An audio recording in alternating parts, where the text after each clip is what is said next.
If you've been trying to build your vocabulary by memorizing the latest trendy word list without success, it's not your fault.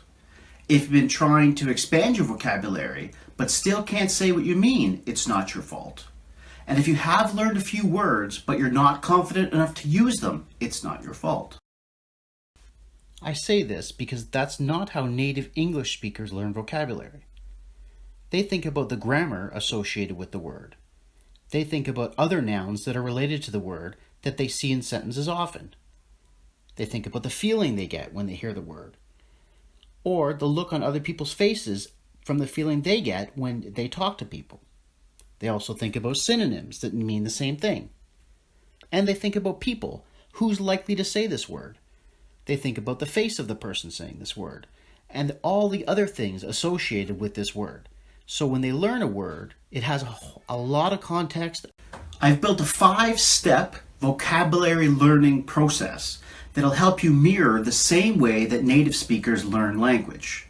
This way, if you study one new word every day for a year, you'll have 365 new words that you understand and can use. Step 1 is relevance. You want to make sure that the words that you're going to learn are ones that you're going to see, hear, and eventually use as often as possible. Google has compiled various lists showing how often words are used in English.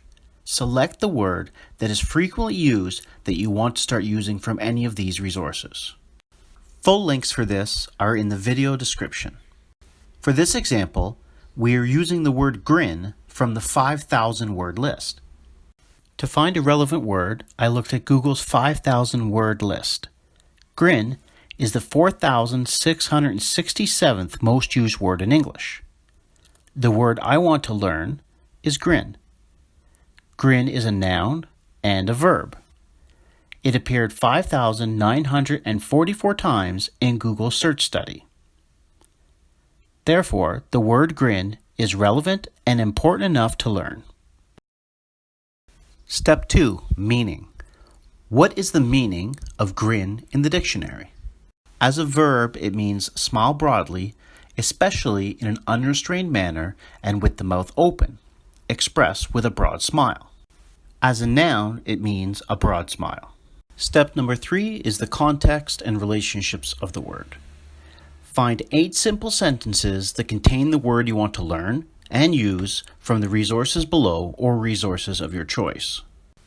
Full links are in the video description.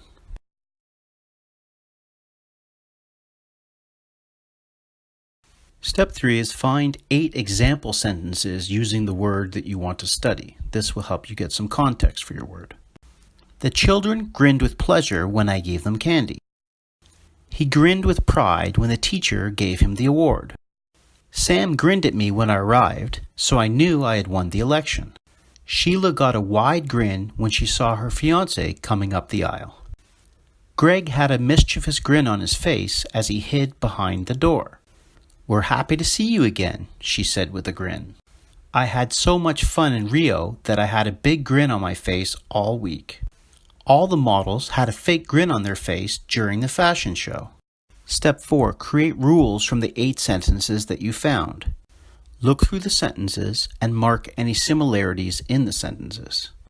This will allow you to identify and understand the context of the word you want to learn and use.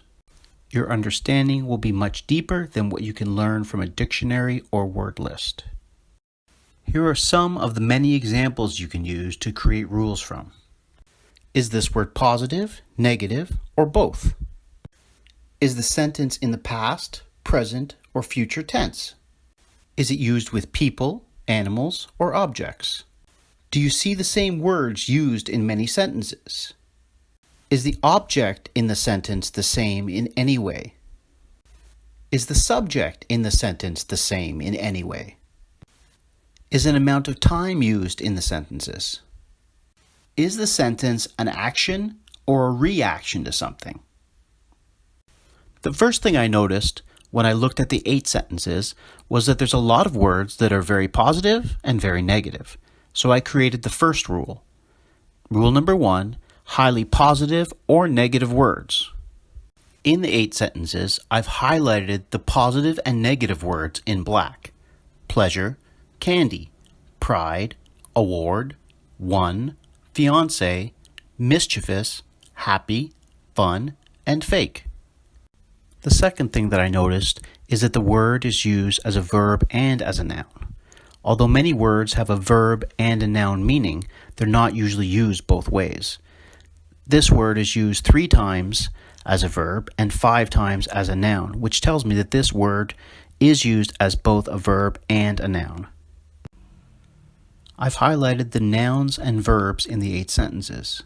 In the first 3 sentences, it's used as a verb, and in sentences 4 through 8, it's used as a noun. The third thing I noticed about the 8 sentences was that it's often used with the words with or had. Rule number 3, used often with or had.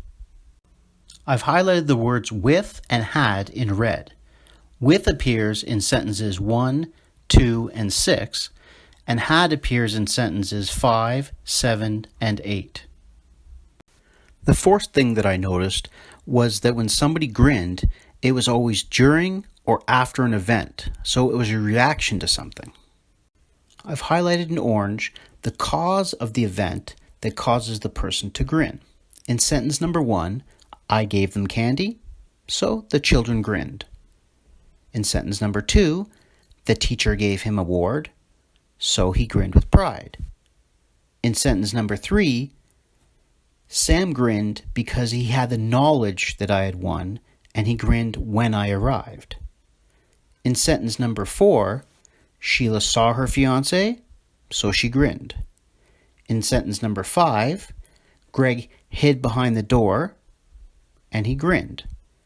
In sentence number 6, they saw the person, they were happy, so they grinned. In sentence number 7, the person was in Rio, so they grinned. And in sentence number 8, it was during the fashion show that they put on a fake grin.